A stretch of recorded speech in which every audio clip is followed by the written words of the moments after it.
think this is Chicago Miami series. What, 3-2 after game 2? Brutal. Okay, check out what he wore today.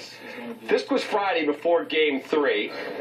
Okay, this is coming in now to the stadium. You won't believe what the guy was wearing today. Check that silver outfit out. That was the other day on Friday. Looks like the Tin Man. It looks like Dr. Evil. Look, check out today. I want you to see the pants that he's wearing. He raided, as Pat Boyle said, his child's closet. Check out the pants as he gets away from us.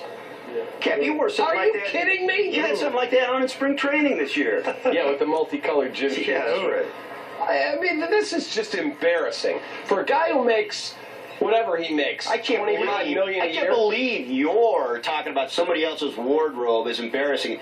And I'm not talking about what you wear here on the TV show, not all the time, but the stuff you show up in February.